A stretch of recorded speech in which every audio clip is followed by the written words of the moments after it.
on this computer. Yeah.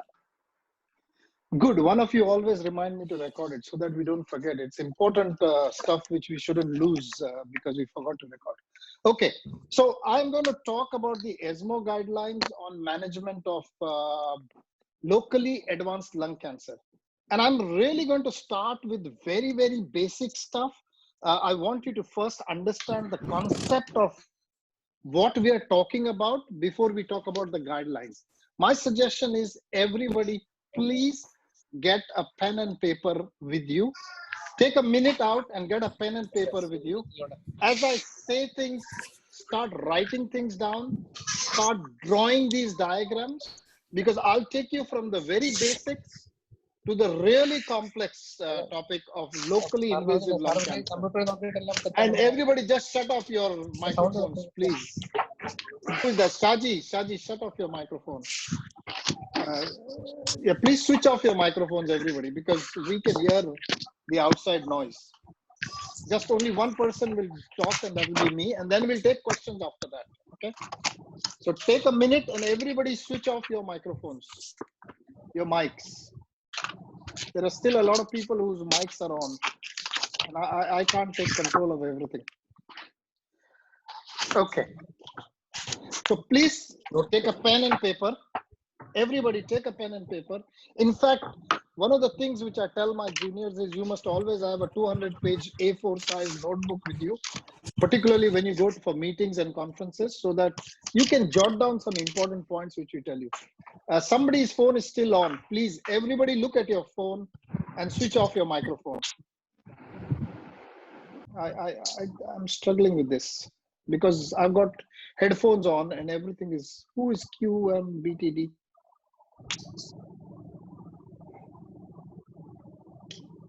Come on, man, who is this? Please switch off your microphone. Ashish, switch off your microphone. Give me a second. I don't want to waste time doing this, but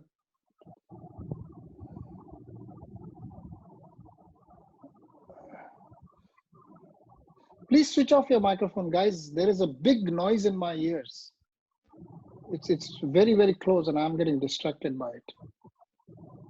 Okay, so everybody get ready with your pen and paper, and I'm going to talk very, very basic stuff and then talk really complex stuff. This is the most complex topic in the management of lung cancer. Stage 1, stage 2 is okay. Is the 3A and what to do with the N2 nodes. That is the complex issue here. So let me just go and do slide share and PowerPoint. I've still got somebody's microphone in my ears. I don't know whose microphone is it. Dr. Muhammad. Okay, so before we start talk about how to manage lung cancer, let's just talk, this is very basic. How do you work up a case of non-small cell lung cancer? And this is mentioned in the ESMO guidelines as well. I will do another lecture where we'll talk about operability and fitness for thoracic surgery. But this is just very basic. So you start off with medical history, physical examination. You start off with assessing comorbidities and assess the performance status of the patient, okay? This is very, very basic stuff. Once you have done that, then you do a chest x-ray, you do a CT scan, CT thorax, and abdomen, because you also want to look at the liver, you want to look at the adrenal glands. Don't forget, PET scan is actually mandatory nowadays. You should not be treating anybody without a PET scan. Nobody should have surgery, nobody should have chemotherapy, nobody should have radiotherapy without having had a PET scan in the scenario of lung cancer. This is part of NICE guidelines and it is mandatory to have a PET scan. And if you're going to operate on somebody, please, please, please do an MRI brain. MRI brain is the main one that really tells you about presence or absence of metastases in the brains. And the moment you get a metastasis positive, then your management changes quite dramatically. So it's quite important to get an MRI brain. The PET scan can read the brain, but there is too much of overlap of the glucose activity in the brain.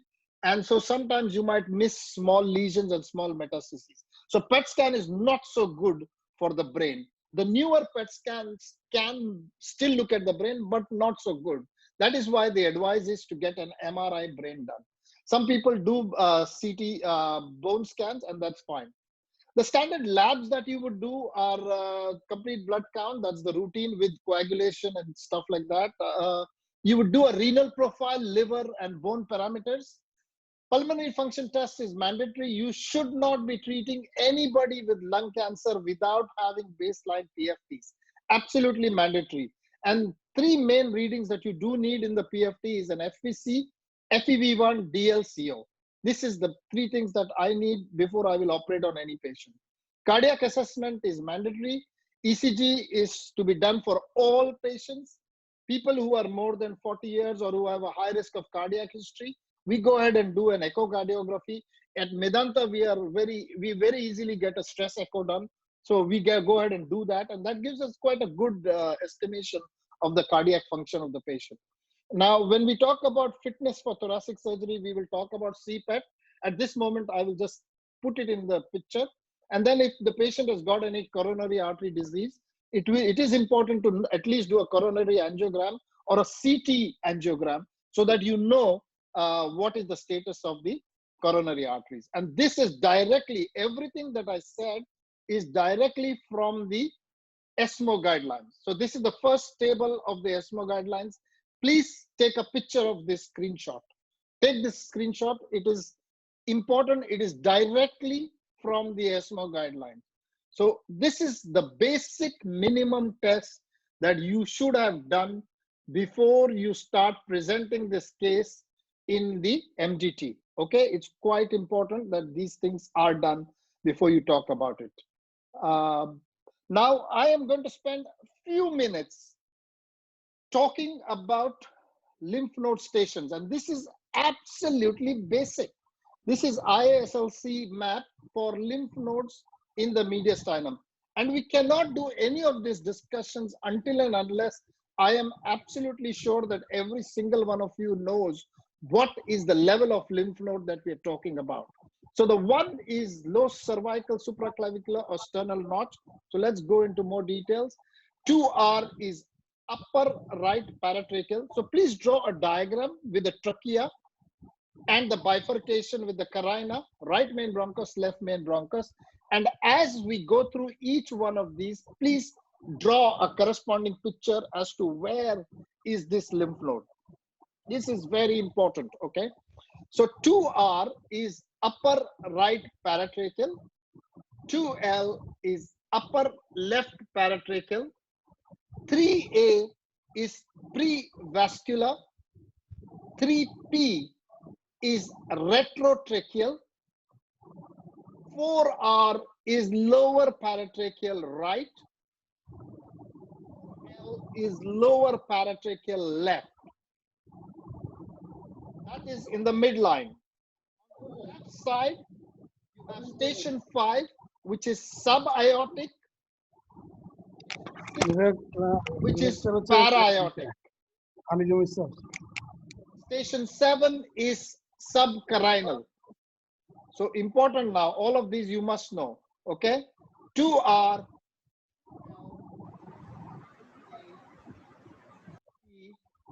4R, 4L, okay? And then 5 and 6 are on the right side, 5 and 6. And then 7 is subcarinal. This is the midline, okay? This is what constitutes N2 nodes. So it's important to know what is N2 nodes. As you go further down, is paraesophageal. 9 is inferior pulmonary ligament. 10 is hilar. So 10 is N1 nodes. 11 is interlobar. And then 12, 13, 14. I want you to draw this diagram up here on the page and get a clear idea of what is the various levels of the lymph nodes, because you cannot understand this talk if you do not know what is the level of the lymph node that we are talking about. Okay, remember this is 3A and this is 3P, prevascular in front of the SVC and retrotracheal behind the trachea. These two people have problems with understanding. Okay, Now, this is the map of how a staging happens for nodal disease. So if this is your tumor, then N1 is 9, 10, 11, 12, 13, 14. Sorry, not 9.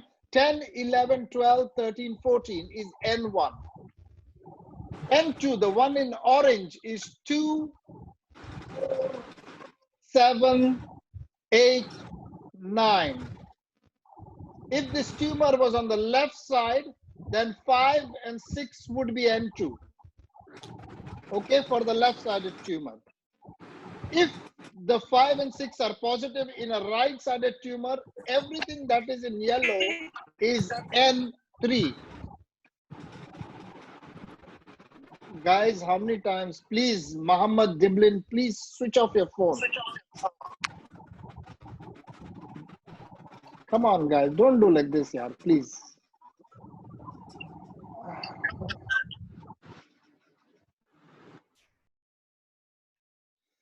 Okay, that's better. Thank you. So now I want everybody to draw this diagram. It is absolutely mandatory. If you do not understand what is N1, what is N2, and what is N3, there is no hope in hell you will be able to manage a lung cancer patient. And I'm surprised very often when I talk to people or talk to clinicians, I'm surprised very often they don't know what is N2 and what is N3 and what is N1. So this is the key thing. Before we talk about locally invasive lung cancer, you must understand the staging according to the N nodes, according to the IASLC. Absolutely mandatory. And I want everybody to draw this before we go ahead. Okay? All right. Now let me go to the next slide. So this is stage 3 locally invasive non-small cell lung cancer. Now I'm going to skip from this picture ahead because I want you to understand that there are 7 clinical scenarios of stage 3 lung cancer. And each one of them, I want you to write down. Please write down, because as we discuss, it's going to get more and more complex. So there are 7 clinical scenarios where you will come across stage 3 lung cancer. The first scenario is that a patient is stage 3A, you went in and operated and you found an incidental N2 in surgery. That's scenario number 1. Okay, so you didn't know that it was stage 3. You went in on table, you found a lymph node, you send it to the lab and the frozen section came back positive. Or you send the specimen off and afterwards the histology came back that N2 is positive. Your paratracheal lymph node is positive. So first clinical scenario. Everybody remember a patient from your clinical practice where this happened. It's very, very, very important. So that's the first situation. The second situation is when preoperatively, before going in, you did a PET scan and you found a tumor in the right upper lobe and a single node at station 4. So a single station N2, which is potentially resectable. That means you can take it out. Okay? Second scenario. Please write this down. It is very important because I'm going to give you guidelines on what to do in each of these situations. And that is where all the confusion is. The third clinical scenario is that you have a tumor, you have N2, but you think that you can actually take it out, but there is a risk of incomplete resection. For example, in a Pancoast tumor, where you've got N2, you've got the tumor invading the vessel or close to the vessel, close to the nerve, and you think that you can take it out, but there is a risk that on table when you go, it might be potentially incomplete resection, which is an R1 or an R2 resection. Third scenario, okay? So is everybody clear about these scenarios? You've all seen patients who have these sort of problems. and you don't know what to do in these situations. Fourth situation, forget this last line which is coming. Fourth situation, there's a bulky N2. Okay, there's a bulky N2. It is obviously not resectable on the PET scan. Fifth situation is there is a tumor present in the lung. It is potentially resectable. There is no lymph nodes. There is N0, N1, but there's a risk of incomplete resection because the tumor is either involving the pulmonary artery, or it is involving the carina, or it is involving the spine, the trachea, vena cava, or right atrium. So that's the fifth scenario. And everybody would have come across this scenario. Okay, all of us have been in a clinical situation where we came across this scenario. So fifth scenario. Sixth scenario is when it's a stage 3A, but it is unresectable T4. It is involving the esophagus, it's involving the aorta, the heart, the pulmonary vein. So it is not operable. So what is the treatment in that situation? What do the guidelines say? Okay. And the seventh scenario is that tumor is T3, but there is N3 at presentation. So quite obviously, it is an unresectable tumor. Okay. So now my job is to look at the guidelines and to give you what does the guidelines say to manage each one of these situations. And I'm going to go through this again.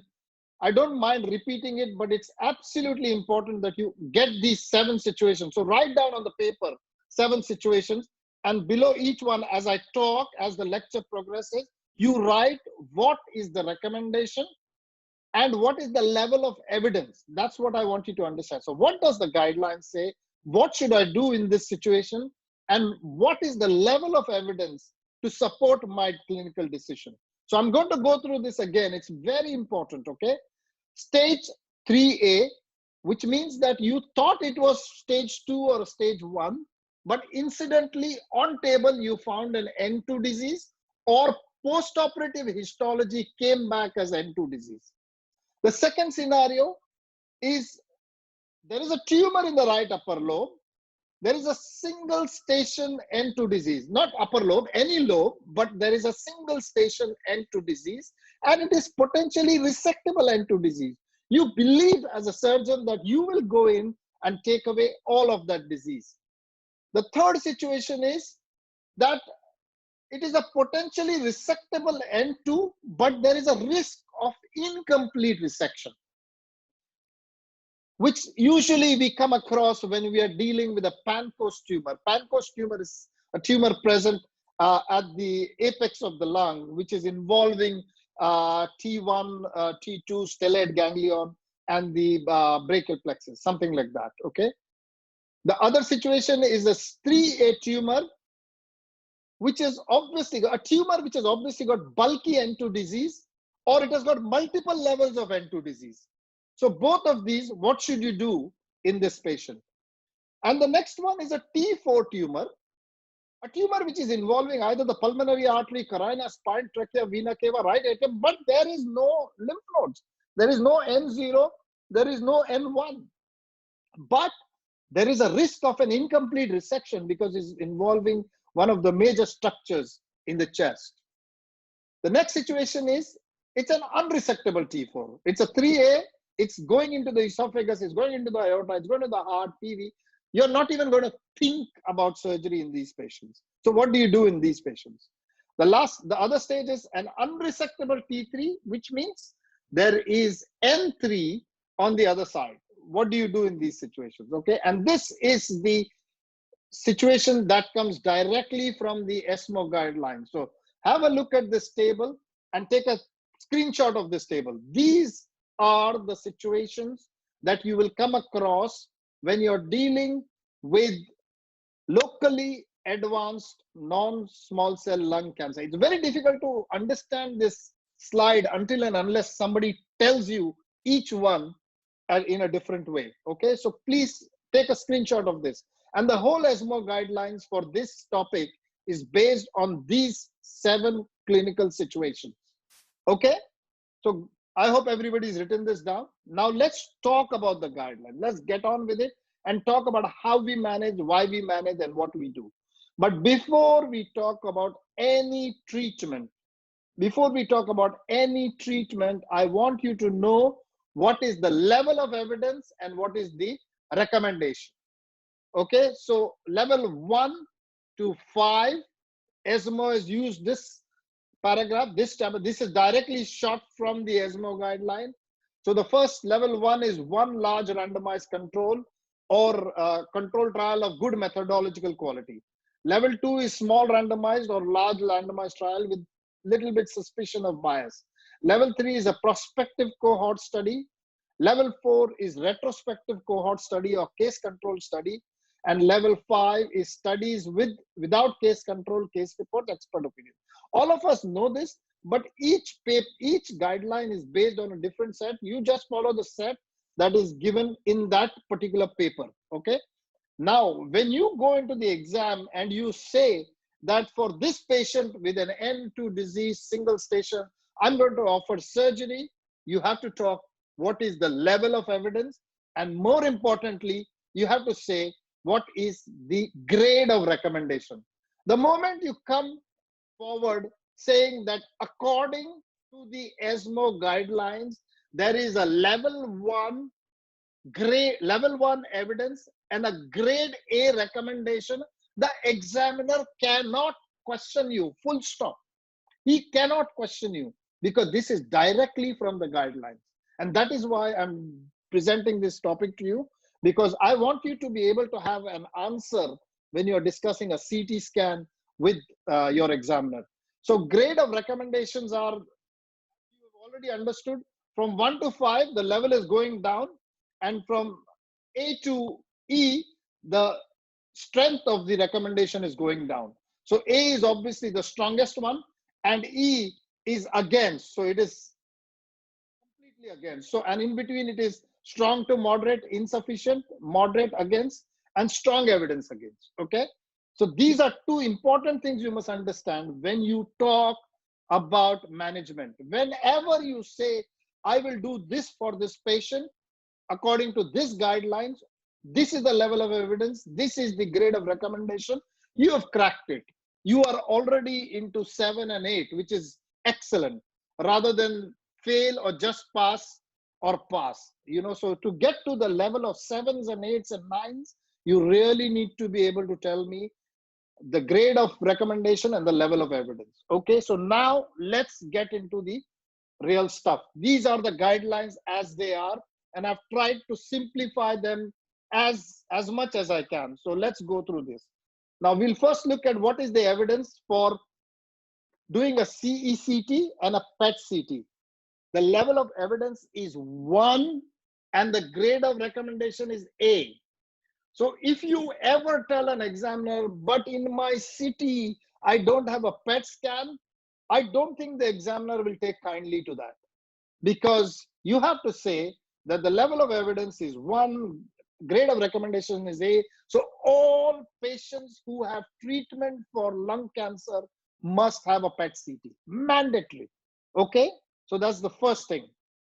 All reports should be within 4 weeks. The level has gone down, but it is still important. All reports should be within 4 weeks. So if you're sitting in a clinic and you're looking at a CT scan which is 3 months old or a PET scan which is 3 months old, not good. You're in trouble.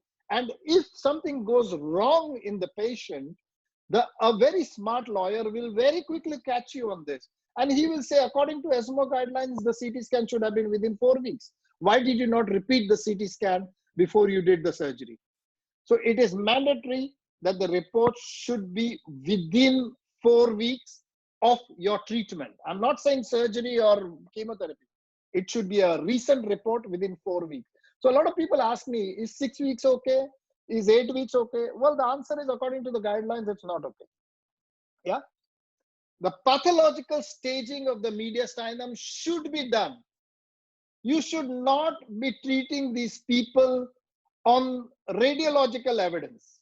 It is not acceptable. You must do a pathological, you must try to find the pathology or the histology of the mediastinum. Whether you use EBUS, EUS, or EMN, EBUS, EUS, EMN, or a CT guided biopsy or a mediastinoscopy, that's a completely different discussion. I'll talk about it in another lecture where what is the right investigation to use for what level. But it is mandatory that any PET positive lymph node in the mediastinum must be staged pathologically, not radiologically. It's very, very, very important. Okay. And again, the level of evidence is 3 with a grade of recommendation C. And there is a lot of talk about whether should I do MRI brain or not. Actually, it has now appeared in the guidelines. So the guidelines say that it is recommended to do an MRI brain. So all of these investigations, these are the answers. If anybody asks you, is it okay not to do a MRI brain? Then you can say, well, level of evidence 3B. I think personally you should do it. Okay? All right. Intraoperative. What happens when you're operating and you found a N2 disease? Again, I'm sorry for this, for the animation. I don't know what's happened, but I was working a lot on these slides and maybe I must have made some mistake with the animation. So just follow the first line that's coming in. So you're operating, you thought it was a stage 2 lung cancer. Intraoperatively, you found N2 disease. What should you do now? A lot of people ask this question. If you think you can do a complete resection, then please continue your surgery and finish the surgery. I would be very surprised that you would find bulky N2 intra-op because that should have been picked up on a pre-op CT. But if you found a single node or something which was not right and you send it for histopathology that came back positive, I would go ahead and complete the resection. Having completed the resection, you discuss this patient in the multidisciplinary team meeting, and the treatment must be followed by adjuvant chemotherapy. This is the guidelines from ESMO, and the level of recommendation is 1. Grade of recommendation is A. So level of evidence is 1, grade of recommendation is A. There is no confusion in this situation. If you're ever in theater and you come up with this situation, please go ahead and do your surgery.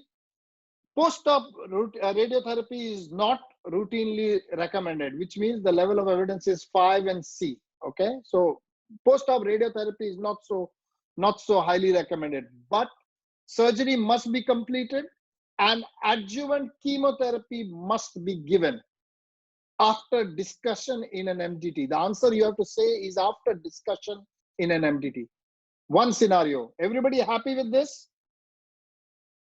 Is it making sense what I'm saying so far, guys? Just give me a quick feedback. Yes. Yes, sir. Okay. Yes. Is it clear or do you need me to slow down? No, it's fine, sir. Okay, good. These are all very specific points. That's why I'm sort of stressing on them. Okay. Yes. All right. So first situation done. You were operating. You thought you were going in for a stage 2. It turned out to be 3A. Finish the surgery. Follow it with MDT. Follow it with chemotherapy. MDT is multidisciplinary tumor board. So some people call it tumor board. The Americans call it tumor board. Okay, let's look at the next situation. All right. Preoperative biopsy proven single station N2. Another situation where you got a PET scan, you got an EBUS. EBUS showed a single station N2. What should I do in this patient? You must offer this patient surgical resection.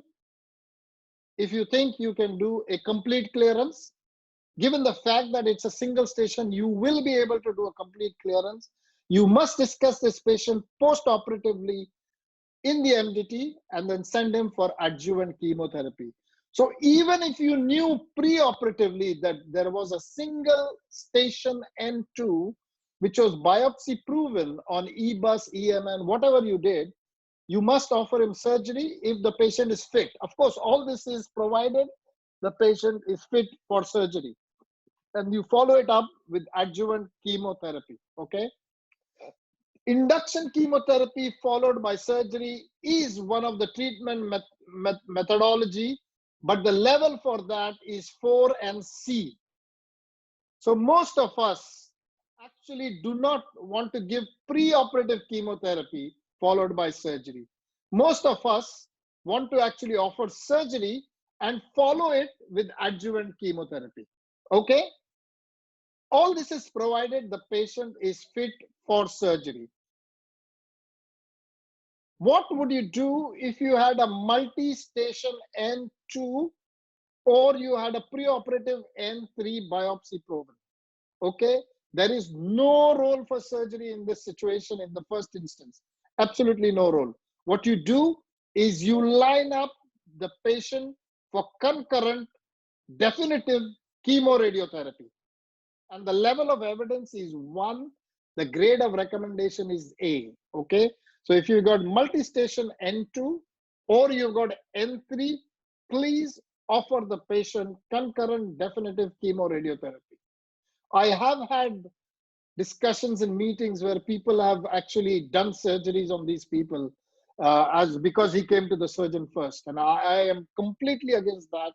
I really believe that if you've got multi-station N2 and you know that it is not possible to give an R0 resection, then you should offer them chemoradiotherapy rather than surgery. A multidisciplinary discussion is mandatory for these patients. You must discuss it in the multidisciplinary meeting. You can actually downstage the patient. If he's had concurrent definitive chemoradiotherapy and 6 weeks, 8 weeks, 2 months down the road, you re-investigated the patient exactly as you would have investigated him before, and you restaged the patient, and the patient downstaged from a 3A to a stage 2, then you can consider him for surgery. That is a possibility which a lot of people do talk about, but the level of evidence is 4 and C. So the level of evidence is, we really don't have that much data to support our decision. But most of us actually, if a patient gets downstage, we do go ahead and offer surgery. So it is there. The recommendation is C. So it is in expert hands. And I think it is something that a lot of us who are senior, who do a lot of this work, we would actually offer surgery for a patient like that, but not straight away. Concurrent definitive chemoradiotherapy is the treatment of choice, and that is what should be offered. But do not forget, you must discuss this patient in an MDT. You as a surgeon cannot take the decision to operate on a patient because he's been downstaged. That is not acceptable. Okay. What about resectable superior sulcus tumors, which is Pancoast tumors? I think all Pancoast tumors, if they are resectable and there is, you're worried about N2 and invasions, then there is a role for concurrent chemoradiotherapy induction followed by surgery. Okay, so if it is an N2 disease with a Pancoast tumor, then give them preoperative chemoradiotherapy and follow it by surgery if they are downstage. Okay, so this is something that we can do it. But the most important thing is that the surgery should be done within 4 weeks after radiotherapy. That is the recommendation that comes from ESMO. They have said that you can do the surgery, but please do not wait long, because if you wait long, the ill effects of the radiotherapy set in and surgery becomes extremely complex, and the benefit of radiotherapy and chemotherapy is lost, and you might more likely end up with an R2 resection or an R1 resection. Okay, what about, is it clear? Am I okay? Is it making sense, guys? Do you want me to stop or discuss or just continue? These are the 7 scenarios I've been trying to put across to you. Is it okay so far? Yeah. Yes. Yes. Everybody's Yes, clear. There is no confusion at the moment. No, We will no. have a good discussion. I'm very happy that Akif is on the line, because Professor Turna is a real expert on these things, and we will take his guidance as well in these. But in the exam, for the exam going people, please blindly say these things and say it is according to ESMO guidelines. Nobody will question you. A lot of us at senior levels, we do have a lot of discussions about these complex scenarios. But for you, for your exam, go ahead and say, according to ESMO guidelines, this is what is recommended. Okay? What about T3, T4 resectable central tumor? Just switch your phones off again. Somebody's phone is on. Okay. What about T3, T4 resectable central tumor? Okay. The guideline says in highly selected cases, in experienced centers, you can give these patients concurrent chemoradiotherapy induction followed by surgery. So everybody should not try to operate on a tumor which is entering into the pulmonary artery, or which is getting into the spine, or which is getting into the trachea and things like that. They have very clearly stated that this should be only done in highly selected cases. But the most important point is it should be done by experienced surgeons. People who are doing a huge number of these cases are the ones who should actually embark on surgeries where the tumor is invading structures. Okay? Do not think that it is a cup of tea and you can just, do a pulmonary artery resection because you saw Diego's video on YouTube. That is not the case. These are very complex surgeries and you need to be experienced. The experience is not to know what to do, but the experience is know what not to do. And also, more importantly, what to do when things go wrong. Because Diego is very experienced. He does so many complex resections.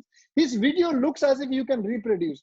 But by God, if you get into a trouble with the main PA bleed, you will lose the patient on the table. And that is not something that you want in your life. So please do not go by YouTube videos. Please, only in highly selected cases in experienced center, start off with concurrent chemoradiotherapy induction and follow it with surgery, okay? The level of evidence is 3. The grade of recommendation is A. A is a good grade of recommendation, yeah? Okay. Again, they have said surgery should be within 4 weeks after radiotherapy. So is this clear? This point, this is a different set of patients which you will come across in the 3A group. Okay. Surgery, what should you do? What is the surgery that you should do? Lobectomy can be offered provided your mortality, and you must have your own data, your mortality of lobectomy is only 2 to 3%. If you have a mortality of 10%, please do not get into the 2A, into the 3A domain, okay? If your patients are dying left, right, and center, please do not do 3A cases. Stick to 1 and 2, and you're all right. Sleeve resections, again, the mortality is higher. You really need to be experienced. So if you need to do a sleeve resection where the tumor is invading carina or main bronchi and things like that, then your practice mortality should be only in the range of 4 to 5%. Pneumonectomy mortality is acceptable for 8%. That is what is the standard thing. These are levels of quality assessments that have been placed into the guidelines. And if after downstaging you still need a pneumonectomy, you should avoid that surgery. That is the guidelines that they have said. That if you have downstage and you still feel you need a pneumonectomy, it should be avoided. Again, this is a controversial statement. Some people may argue with this, but in an exam scenario, you are very, very safe to say it is there in the ESMO guideline. I'm not making it up. It is there in the ESMO guideline, and you are safe. You will come across it with no problems. But of course, there are very experienced surgeons who still do pneumonectomies when when it is required in certain selected patients. But pneumonectomy following chemoradiotherapy is no walk in the park. I promise you this. The risk of mortality is very high.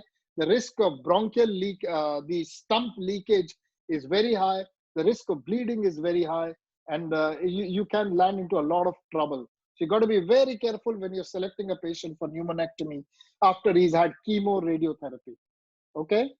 So this is the guidelines. Straight, everything that I told you is from these guidelines. There is nothing that I've made up. And please take a picture of this thing or download the ESMO guidelines and use this in your everyday clinical practice. So this is a summary of the recommendations from the guidelines, including the level of evidence and grade of recommendation. And every single person who is going for the exam must know this picture by heart. You must know it. The various levels are very clearly stated. Whatever is the treatment that needs to be done has to be evidence-based, okay? So that's one. What about systemic therapy? What do you do when, so we spoke about surgery. What about systemic therapy?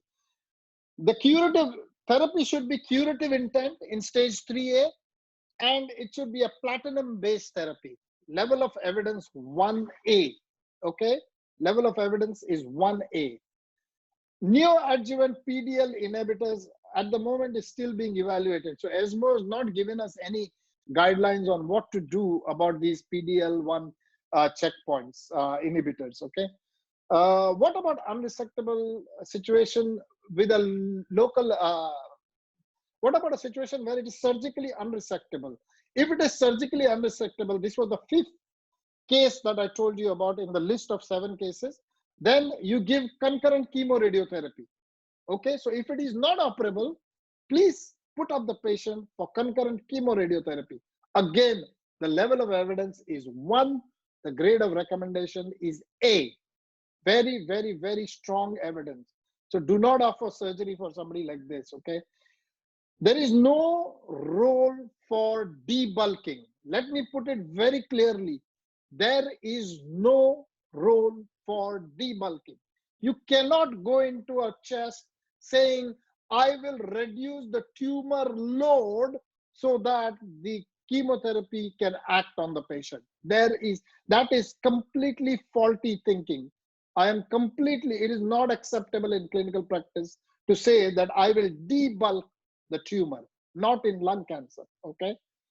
If concurrent chemoradiotherapy is not possible, say the patient is not fit or for whatever other reasons, then do sequential chemotherapy followed by a definitive radiotherapy. So you can give chemotherapy and follow it by definitive radiotherapy.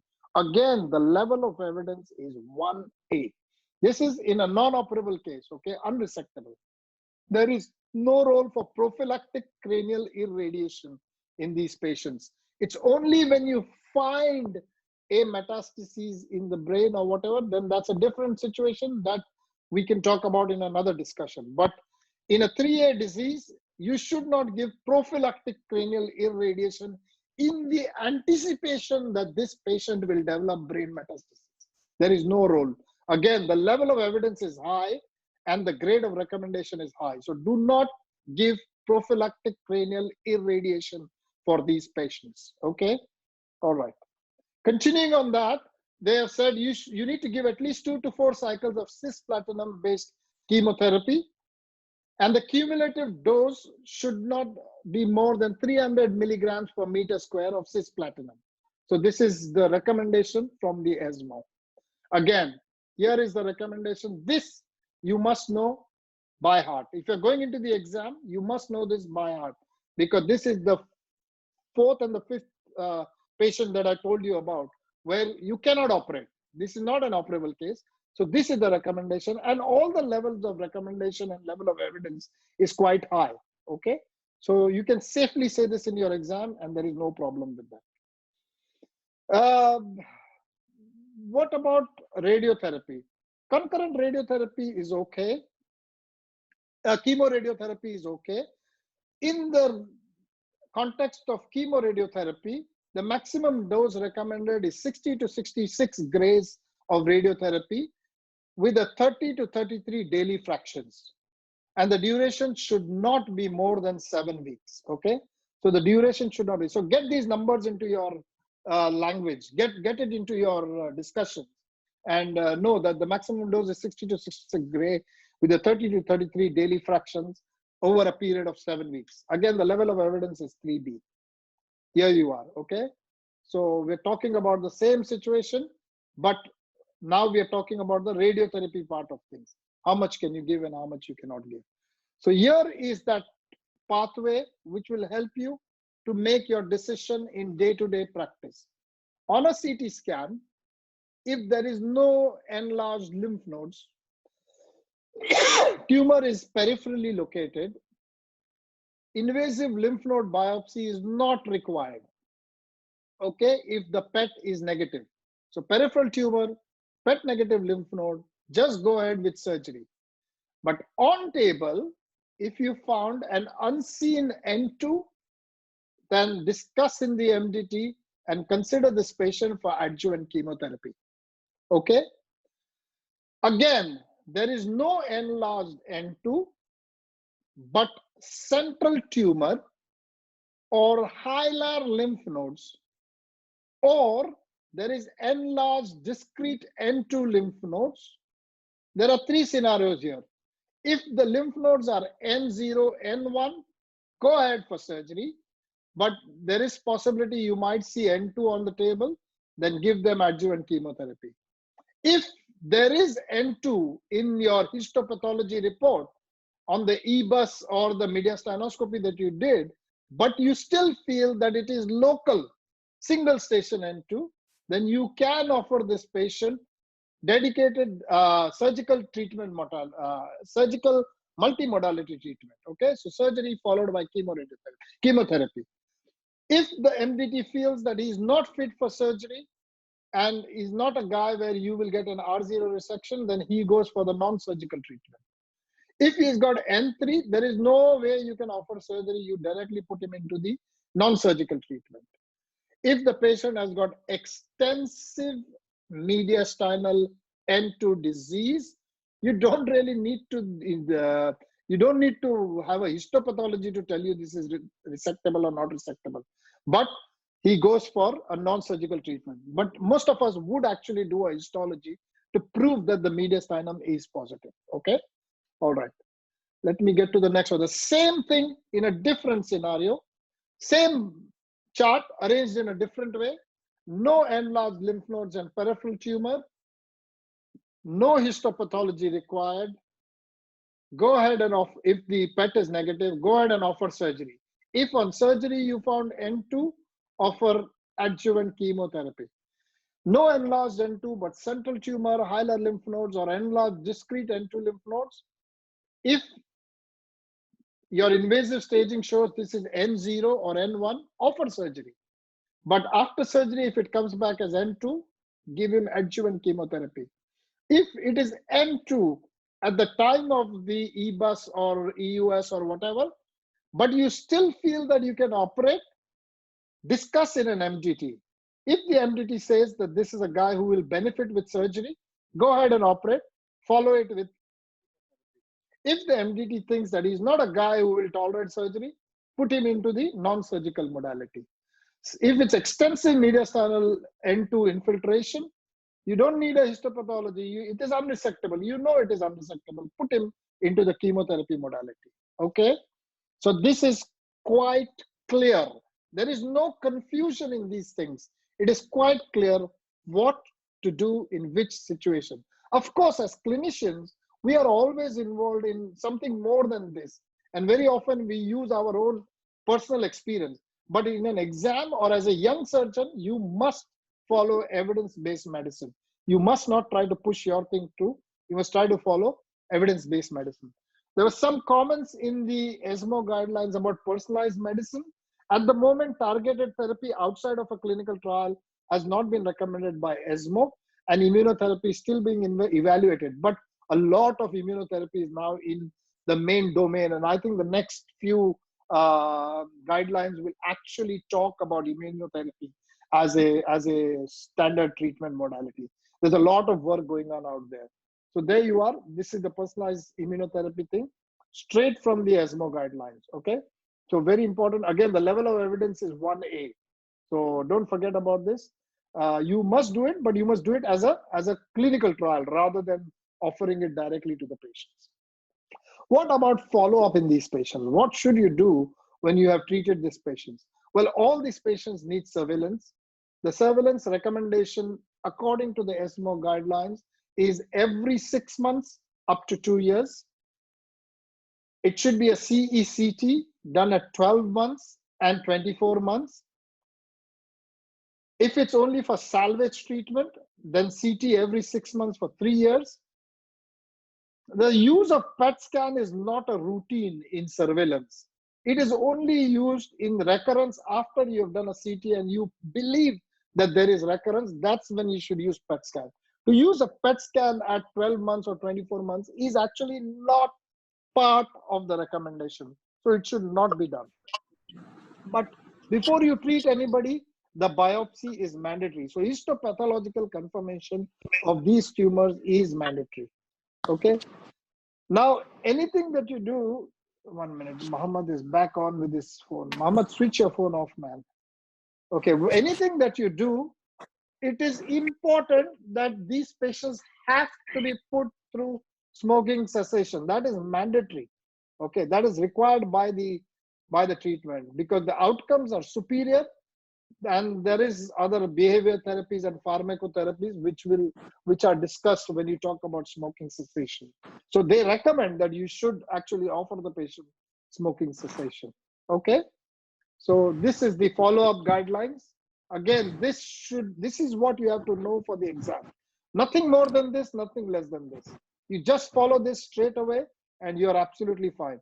And remember this level of evidence and grade of recommendation. So this will help you. So basically, ESMO guidelines are standard of care. Multimodality therapy in advanced stages is the way to go. Multidisciplinary team discussion is mandatory. Whenever you talk about these 3A cases, talk about multimodality treatment. Don't say single treatment. Multimodality treatment. All decisions have to be taken by MDT. And the recommendation is it's got to be a high volume center, not people who are doing 10 lobectomies in a year. This is not indicated. It has to be a high volume center.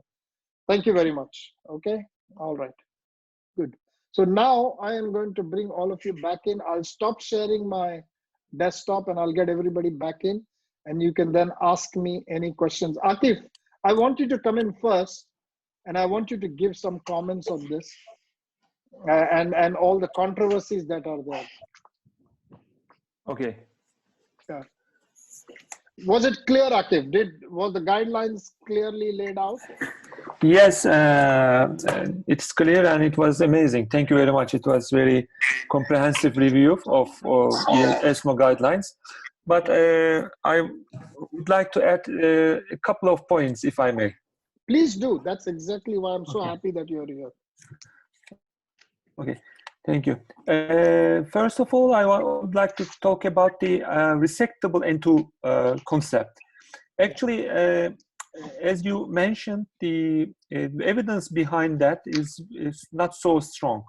The level of evidence was put to be 4, and the E, 4E. So it was not so forcefully recommended to perform resection for the patients with N2 disease. And it is the unforeseen N2 discovery is awfully dependent on what you do before the operation. If you do, for example, EBUS, making only one station biopsy, it can be deemed as unforeseen N2 during the operation. But if you don't biopsy the other stations, for example, 7, 4, 2, there is a good possibility that you have probably understated multiple N2 disease rather than single station N2 disease. Because of that, one should be very careful about the preoperative staging of the patients. You shouldn't rely on PET-CT or EBUS with only one station. Actually, there is one thing about, of course, it's very important to discuss the patients in multidisciplinary team, multidisciplinary meetings. But usually N2, single station N2 disease patients are amenable to have preoperative chemoradiotherapy. Intergroup 0139 study clearly shown that, has shown that if the patients with N2 disease has preoperative chemoradiotherapy, the survival rate is statistically significantly higher. So I think even the fact that when we find a single station N2, I tend to refer the patient to chemoradiotherapy. But okay, if you perform through mediastinoscopy, for example, video mediastinoscopy, and if you find single station N2 disease during the operation, it is okay to perform, of course, and complete the resection and send the patient for adjuvant therapy. This is my opinion about this. And this ESMO guideline, I think, was written before the Pacific study, because it says that immunotherapy is in the future. But Pacific study, as you know, has clearly shown that chemoradiotherapy plus immunotherapy, I mean durvalumab, becomes a standard for these patients. I mean, for the patients with N2 disease and stage 3B disease. There are a number of points that should be discussed about Pacific study. It is not a perfect study, but it clearly shows that if we send the patient with N2 disease to chemoradiotherapy plus immunotherapy, the patient could have approximately 47% of 3-year survival, which is huge. So as surgeons, we have to think about this fact that every time we should ask ourselves, can I provide a 47% of 3-year survival in this patient? The answer is usually no. Because for N2 disease, the 5-year survival expectancy is about 20–25%. And I also tend to send the patients with superior sulcus tumor with N2 disease. Usually I tend to send the patient for non-surgical therapy, because many studies, for example, the study from SWOG studies, 8800, and JCOG study showed that if a patient with superior sulcus tumor with N2 disease, N2 involvement is resected, is operated, the survival expectancy is about 10% in 5 years. So I know you sent the patient for chemoradiotherapy before superior sulcus tumor. It also increases the likelihood of having or providing complete resection, because the superior sulcus tumor resections are usually technically demanding operations, and it is very important to perform a complete resection. Lastly, I would like to comment about the follow-up period. You nicely showed that ESMO recommends 6 months for the first 2 years. And interestingly enough, NCCN recommends 3 months for the first 2 years. So I usually recommend for my patients to come to me every 4 months for the first two years, and then 6 months for the third year. And I recommend annual chest CT for the following years. So these are my small contributions. These are superb observations, Akif, but they are coming from a person who is highly experienced and he's very much into N2, and you understand the pathophysiology of the disease. Now, my problem is I have got these people whom we are teaching to. These are young surgeons who are exam going or just about to go for exams. And I am not so sure how well they will justify using any of these studies, because they have not read them in the depth that you have or I have. So I have tried to make this into very simple, tried to follow one pathway, but N2 is a complete, every time you and I are in a conference, we are always arguing, and we always put a different viewpoint on lots of situations. And it happens in my MDT as well. When I'm sitting in my MDT, I've got other surgeons who will come up with completely different, based on this study, based on that study. My problem here is I've got young people in the room who want to follow a guideline, either the NCCA or ESMO, and not go wrong in their management. I think Yes. immunotherapy is great. I think immunotherapy, we are now using immunotherapy as a standard form of treatment. But I cannot expect a young surgeon to give that justification in the exam or to know what is the papers behind the immunotherapy. That's why I've tried to make it very, very simple and very basic to give them a basic understanding. Of course, all of us use different guidelines and use more and more definitive things in our management of patient, depending upon the fitness of the patient. Now, if I have a 30-year-old guy with a single station N2 with one 2 centimeter tumor in the right upper lobe, I will operate on this guy. I will not send him for chemoradiation. I'll operate, I'll get rid of everything. And so things change depending upon the clinical scenario that you're faced with. And I would not be wrong because I would have the backing of the guidelines. You know what? I'm trying to teach them how to read a guideline, how to understand the concepts of the guideline. But like I said, everything is debatable in this. This is such a contentious issue that Yes. the more we talk about it, the more confused these guys will become. And then they will not know whether to talk about this or that. And I am not sure their examiners would have read all the latest guidelines. That is another issue. That, these guys will go and say that I read this paper on immunotherapy and this was the 46% outcome, blah, blah, blah. That examiner would not have read this. So that is the problem. So Sure. I'm trying to play it safe with these boys and girls so that they stay in the middle and they give a safe answer. But N2 is not, it's an always changing dynamic. Between the last 15 years Yes. that you and I have been practicing, I used to never touch an N2. The moment you saw an N2, we'd just send it away.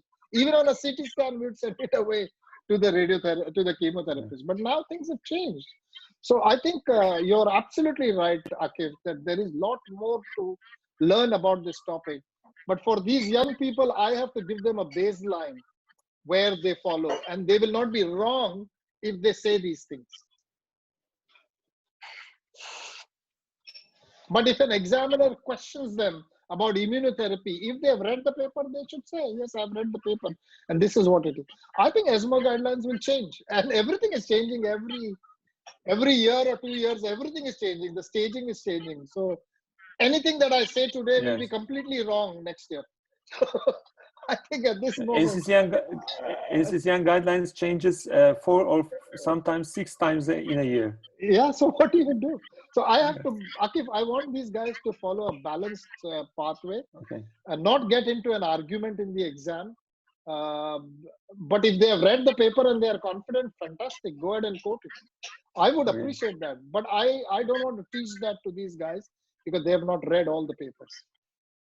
Okay. But thank you very much, Akif. It was You're welcome. And there shouldn't extremely great sort of contribution to this lecture. Thank you. And it is, I think, it is logical to say that there shouldn't be any question regarding the surgical resection with N2 disease, because it is so complicated. Or every answer is right, maybe. It is so complicated, Akif. We always have this discussion. Every single meeting, wherever in the world we meet, there is somebody who comes up with a different answer, and then you come up with another answer. Then a third person comes up with a different answer. But I don't want these guys to be confused. I want them to take the 7 clinical scenarios which I pointed out, and just formulate an answer for these 7 scenarios on the basis of evidence. If you can do that, you are winning. That's all I'm telling you. Okay, now let's ask these boys and girls to ask questions. You are very fortunate to have Akif with us. I mean, I have great respect for his knowledge. And please ask questions. You will learn so much from him. Okay, who wants to come forward first? Yeah, so this is Shubham from Delhi. Hi, Shubham. Shubham Hi, Garg. Yes, hi. He's another oncologist, and now Shubham will come up with some real controversy. Come on, Shubham. So the question is just like Dr. Turna said that, when we talk of N2, we always talk about how well the sample has been, the mediastinum has been sampled. Very right. So, Very right. if we are to talk of EBUS, should we follow it up with a mediastinoscopy, a video mediastinoscopy, as has been suggested by the ERS guidelines, that if you have a suspicious node on imaging, but it comes out to be negative on the EBUS, then you have to do a video mediastinoscopy beforehand before you actually say it to be negative. Shubham, ESTS ERS has come up with the guidelines for staging the mediastinal lymph nodes. And it's very, very clear, very beautifully outlined. I have another talk on that, which I'm going to give to these boys. I think it is a very well-written guideline. And I do a talk called as Is Mediastinoscopy Obsolete? And every stage tells you what level you have to sample. So there is a lot of error, operator error. You're absolutely right. N2 is not a straightforward situation. There's a lot of operator error. Some people may do one pass and just call it negative. And then some people may do 10 passes. And some people may do one station and call it negative. It's a bit like what we were 10 years ago, when I used to take out the right upper lobe and do a systematic mediastinal nodal dissection. And my colleague used to take out the right upper lobe full stop. His histopathology came back as T2N0M0. My histopathology came back as T2N0M0. Who was right? Agreed. Do you know what I mean? So it is a lot of operator dependent. So my question was, would I be right if I skip the EBUS and do a video mediastinoscope? Because for that I would be control, I would have a better specimen. Probably I'll do it in the same anesthesia like we did it at Tata Memorial. So would that be the right approach, or is it, playing to the pulmonologist that you get the EBUS done? Increasingly, the guidelines are now saying the first line of investigation is EBUS. Increasingly, the guidelines are saying that the first line of investigation is EBUS. And I don't think as a surgeon you can justify doing mediastinoscopy on every single patient. But by the same token, Akif is a very aggressive mediastinoscopy guy. And Akif will tell you whether he feels that he would do it on everybody. But the guidelines say EBUS as the first line. Akif, Yeah. you do a hell of a lot of mediastinoscopy. So tell us whether you do it on everybody or some people or what. Yes. Actually, the short answer is yes, but yes, I agree that the first method should be EBUS, especially in the patients with radiological or radiological N2 disease. I mean, N2 disease on PET-CT. If there is a suspicion of N2 disease on PET-CT, you should send the patient for EBUS, because it doesn't require general anesthesia in most of the centers. Some colleagues do it with general anesthesia, and it is better method in terms of hospital stay or cost and other things. But if the patient has radiological N2, mediastinoscopy, video mediastinoscopy should be performed after negative EBUS. Yeah, but if there is no N2 disease, EBUS is enough. EBUS, is acceptable. It is acceptable if there is no N2 or N1 disease. I don't agree with one arm of ESMO guideline saying that N1 patients can have surgery without mediastinoscopy. That is now challenged, actually. That is challenged by all of us. Yeah, in one patients we do first of all EBUS in available centers and then mediastinoscopy. See, Shubham, can I just answer this? I'll tell you one thing. We have got young surgeons in the room who we have to teach them how to use evidence-based guideline, okay? Agreed. You are very good at mediastinoscopy. You can do safely mediastinoscopy. For me, the one operation which has the most significant complication in thoracic surgery is mediastinoscopy. Yes, that's one where I never leave a registrar alone in theater. I will stand behind it. If God forbid, if God forbid you had one bleed from your mediastinoscopy and the patient died, how on earth will you explain to the lawyer that you did mediastinoscopy in spite of the fact that there was EBUS available in your hospital? That is the thought process which I want these guys to develop. And then afterwards, once you become an expert, you can do whatever you like. It doesn't really matter. But when young people are developing their skills, we have to teach them to do evidence-based. If there is EBUS in your hospital, and if ESTS guideline says EBUS, you must do EBUS. Full stop. Okay. You know, and in an exam, that's the answer you have to give. You cannot say, I'm very good at mediastinoscopy, because that will not be accepted. So you're justified in doing your stuff, but that's not what I want to teach the young people. So basically follow the guidelines. Follow the guidelines safer. 95% of the times you'll be safe. 5% of the time that's why you become an expert, isn't it? For those extra 5% where you and Akif and me can take a discussion and we can choose to do something different based on our experience. But that is level of evidence 4 or 5, you know, expert opinion. But then you got to have big balls to be able to justify your decision when things go wrong. Otherwise, the MDT will tear you apart. Agreed. So for the young people, I think you should follow guidelines. You're safer. Okay. Next question, please. Akif, do you agree with this philosophy, what I'm teaching these guys? Is that what you tell your young boys and girls? Yes. Actually, we don't have a EBUS facility at our institution. Yeah. But even the fact that we don't have EBUS, I sometimes refer the patient to another institution, which is 4 kilometers away from my institution, a university, and tell them that it is them to have EBUS before the mediastinoscopy. Actually, if actually it is acceptable for me, especially when I have a long waiting list, because the patient can have EBUS biopsy during when he or she is waiting for the surgery. Let me tell you, Shubham, Akif has one of the largest experience in the world with mediastinoscopy. Oh, I have read his publication. And video mediastinoscopy. He's a master at this. And if Akif sends the patient for EBUS, then I will send the patient for EBUS. Yes, I agree. You are exaggerating. I am not exaggerating, Akif. I have seen your work. I know it. Okay, who else wants to ask questions? Come on. Go ahead. This is a good time. Sir. Guys. Sir. Hi, Dr. Sir. Narendra Agarwal. What a pleasure to see you. Come in. How are you, sir? Yeah, sir, I have a question. Does all follow-ups only need CT scans, or we can have a PET CT at certain time in cases of suppose like recurrence?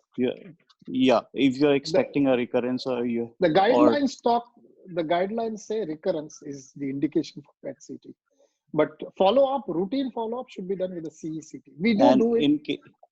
A lot of us have been guilty of asking for a PET CT, but actually the guidelines say CECT. And in case if we have planned for adjuvant, so we should have a pre-adjuvant PET CT or not?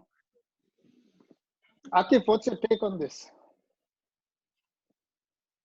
Usually before neoadjuvant therapy. You mean before neoadjuvant therapy? No, sir.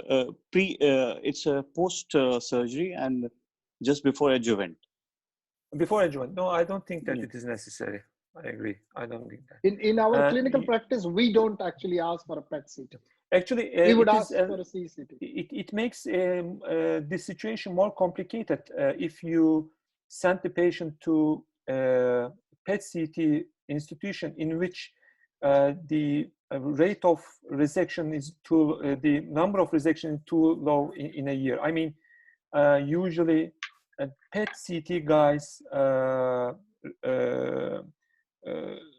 think sometimes recurrence for the postoperative granulation.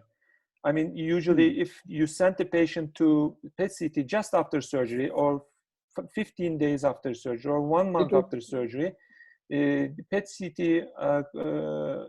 can be commented as recurrence, Positive, yeah. and it makes it more complicated.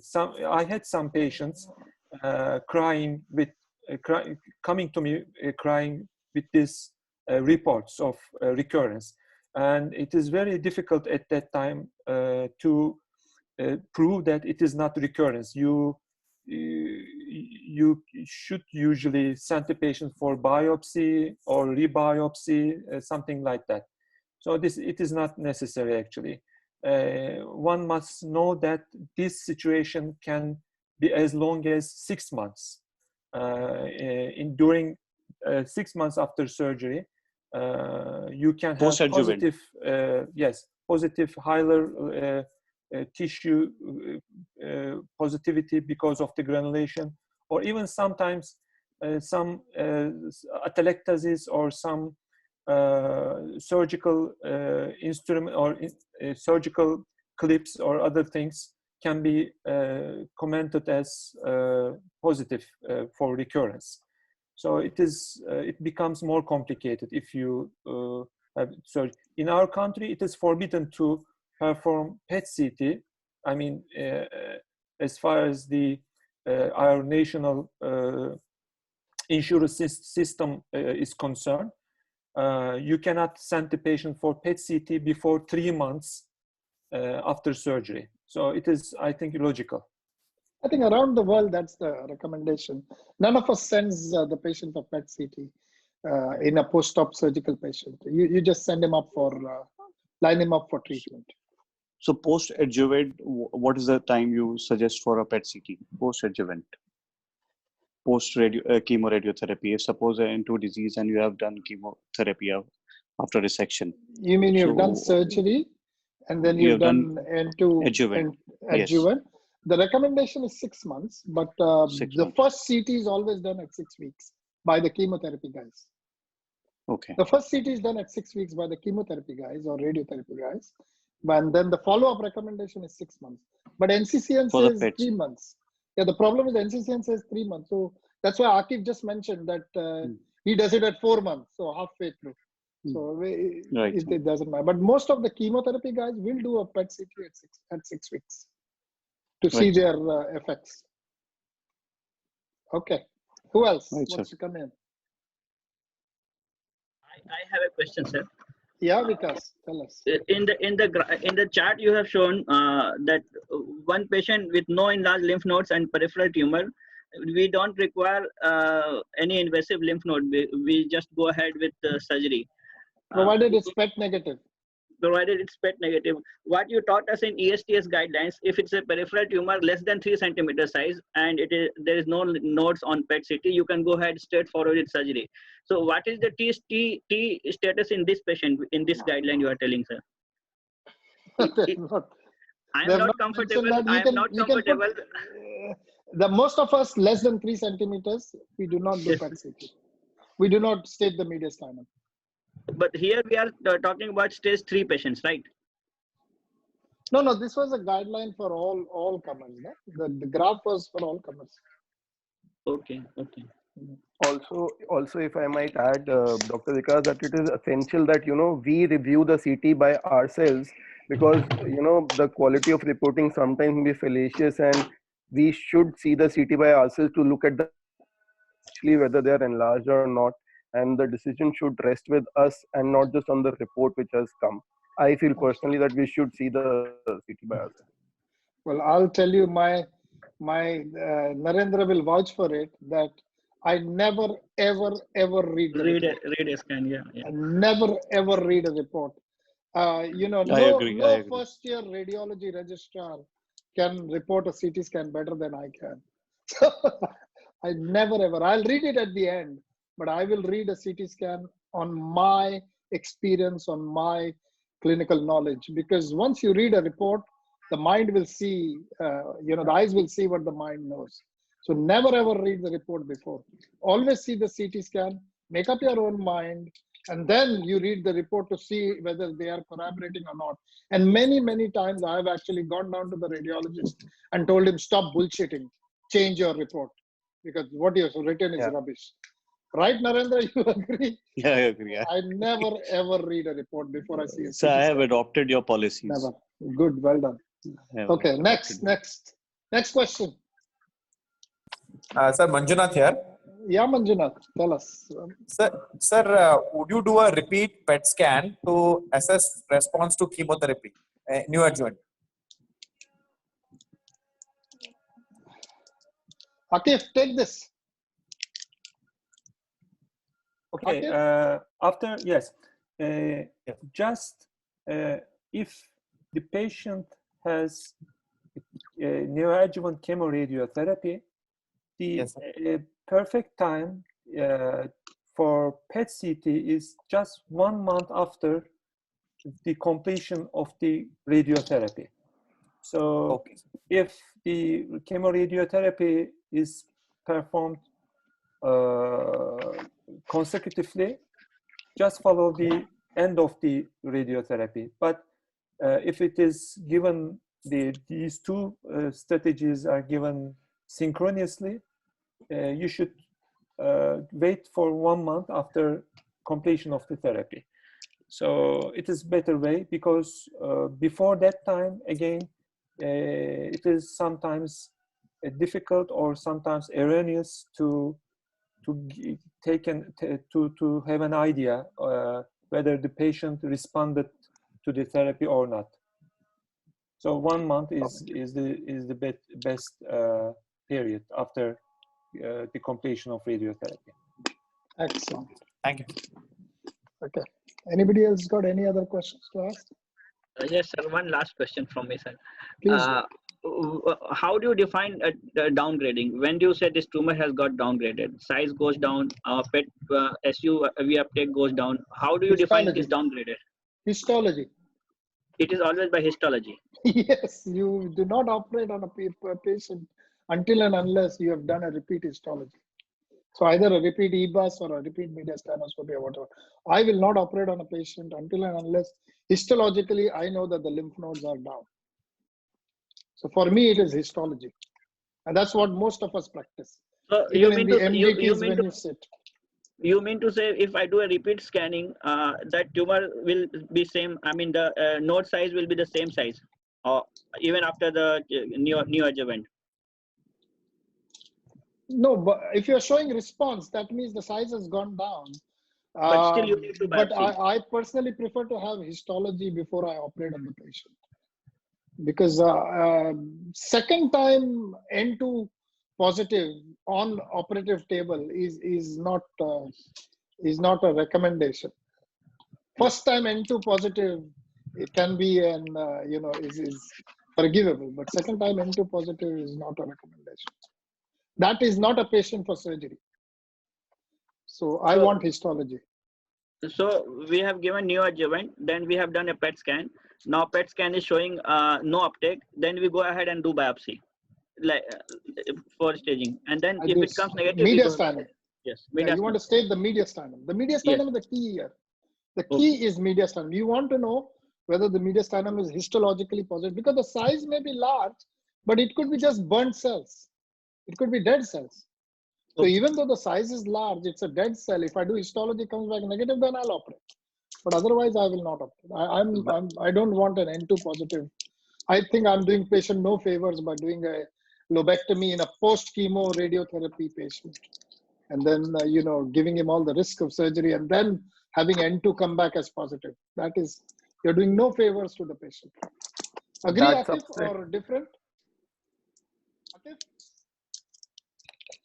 Sorry, practically I agree with you completely. But if you look at the studies regarding neoadjuvant therapy, almost all studies, not almost all studies, materials and methods it is recommended that to do surgery in the patients who has no progression. So non-progression should be taken as a response. I agree with you that we should prove that the preoperative N2 should be N0 before the surgery. And it is true when you look at the intergroup study, intergroup 0139 study, because if the patient has N0 disease, and if you plan to perform lobectomy,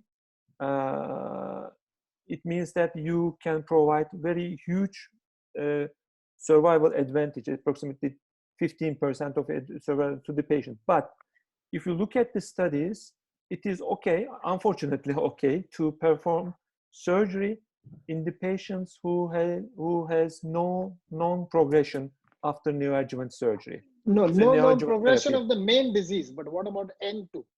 Actually, We're both. talking about You know, there is two guidelines about this. One of these is RECIST criteria, and the other is Yeah, that's PERSIST. one. So, according to RECIST criteria, if there is no tumor difference, less than 25 size difference, it should be taken as stable disease. So we should use or lymph node. It is same for the lymph node. So if there is no progression according to RECIST criteria, it is okay to perform surgery after that. But we should keep in mind that probable N2 disease is about 25% in these patients. In my clinical practice, I will put the patient through a second investigation for the mediastinum. Yeah, it is second same for me. histological investigation for the mediastinum. Same, yes. And if that comes back positive, I will not operate because there is no role for surgery in that N2. There is role for surgery in single station N2. But in a second mediastinoscopy post chemotherapy, I would not offer surgery. I would say continue with more chemotherapy. Yeah.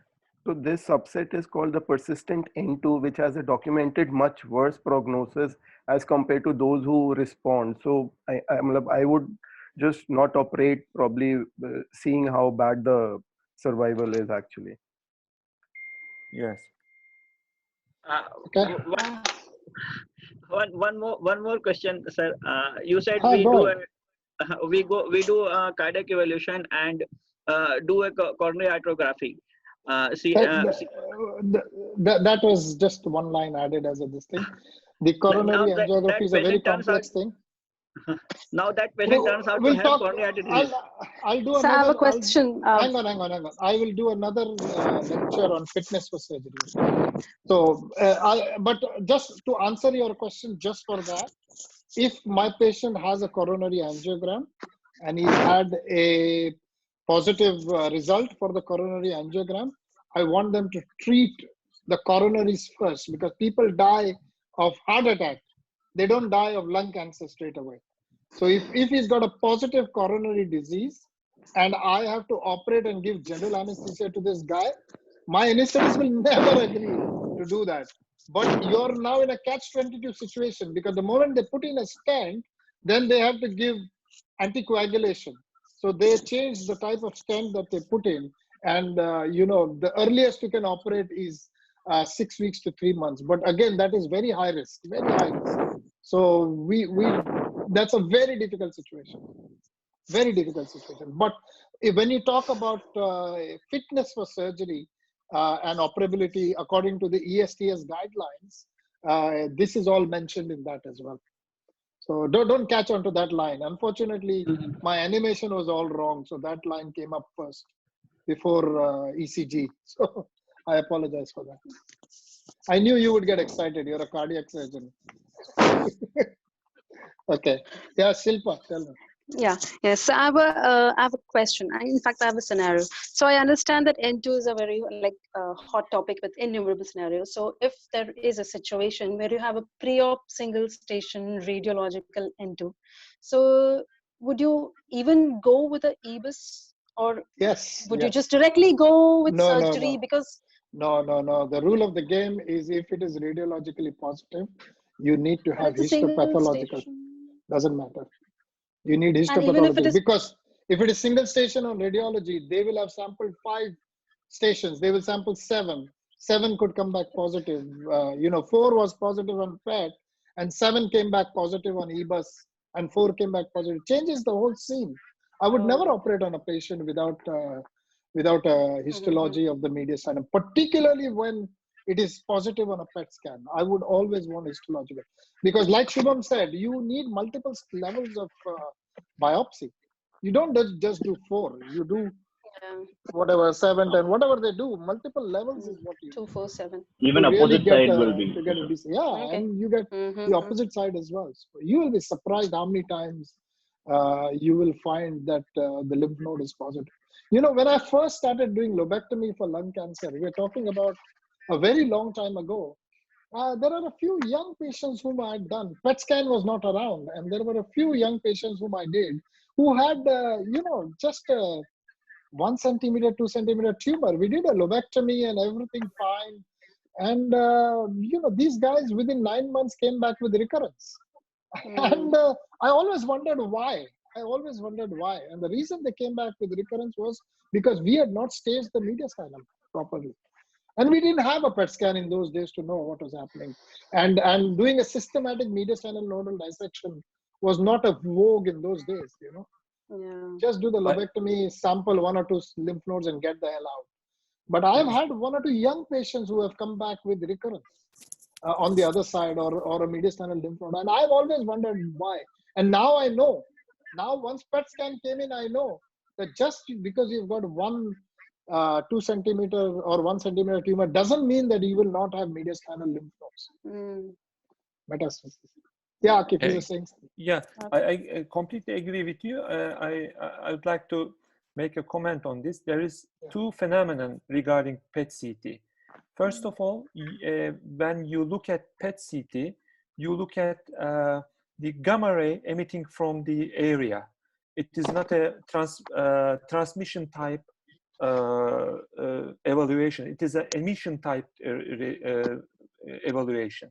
For this reason, the place of gamma rays coming from is not the perfectly same place as the lymph node. I mean, there is a halo, 6 or 8 millimeter halo around the lymph node. It means that when you see 1 lymph node positivity, as Zamir said, it could come from 2 lymph nodes, sometimes 3 lymph nodes. The second phenomenon is that if you see other lymph nodes negative on PET-CT, there is still a good possibility that these nodes can be positive because of the low emission. So there is 2 phenomena that should be kept in mind all the time. When you sometimes some of my colleagues ask me, Akif, why would you want to make a mediastinoscopy or EBUS? There is no lymph node there. I usually, my response to them is like, please come to my ER, operation theater, and see the lymph nodes that couldn't be seen like that. Because even if the fact that there is no lymph node there, there is always lymph node around tracheal, paratracheal area.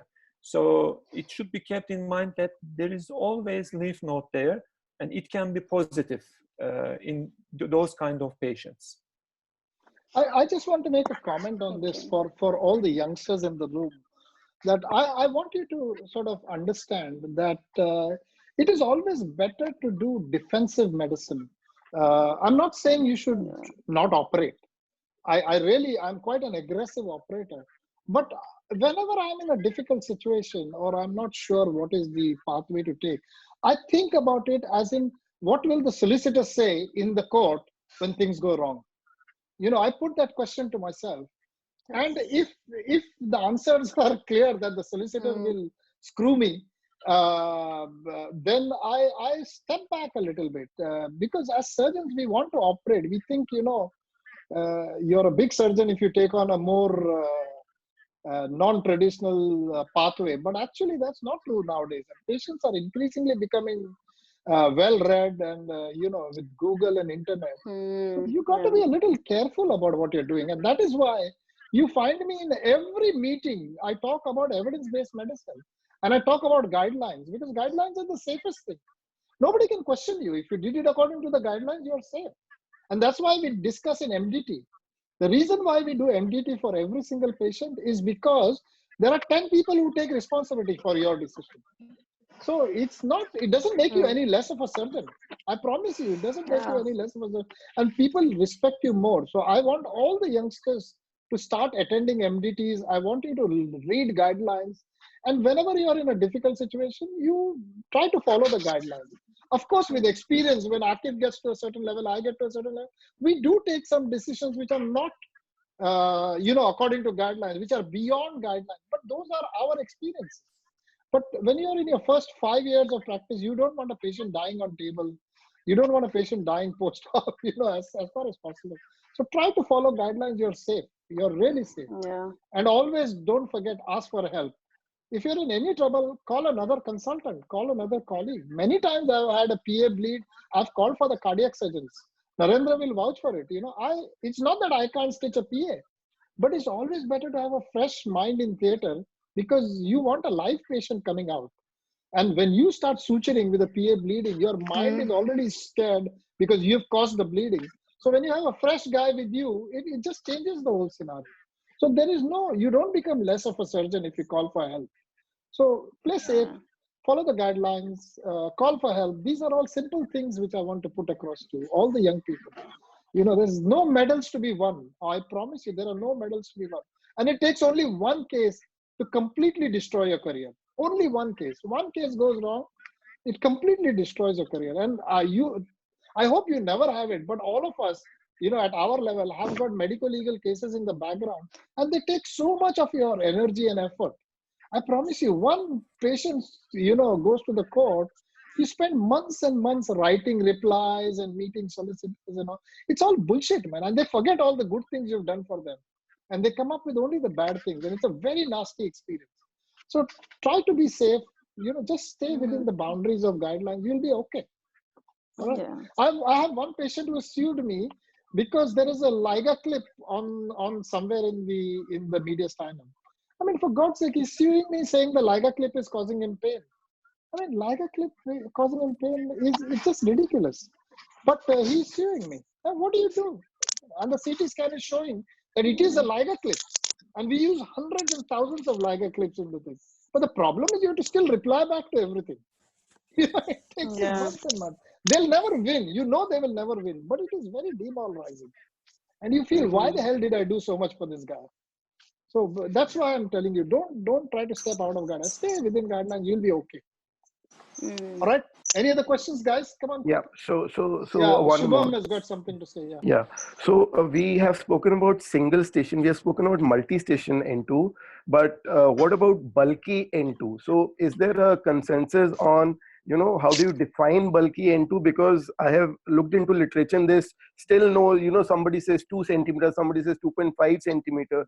But is there, how can we define bulky, or we don't need to define bulky at all? No, there is no consensus at the moment on that, Shubham. It's one of the shortcomings of these guidelines. But, most people will say something that is bunched up is bulky, but there is no consensus on it. So we just look at more than one. Yeah, more than one is bulky. So that's what they say. It's really no consensus, Shubham. So it's basically resectable or not resectable? It's basically resectable or not resectable. Okay. Yeah. Sir, there is another question. Yeah, Narendra. Sir, if there is a metastatic brain lesion and post neoadjuvant therapy, chemoradiotherapy, and the brain lesion is disappearing in repeated MRI. So do we take him on for the surgery or not? This is called an oligometastasis. Now, if there was a single brain lesion and there was a single lesion in the lung, then this is operable. Okay, because you should do brain surgery, take it out, do the lung surgery, and then they'll consider him for brain irradiation if they feel the need for it.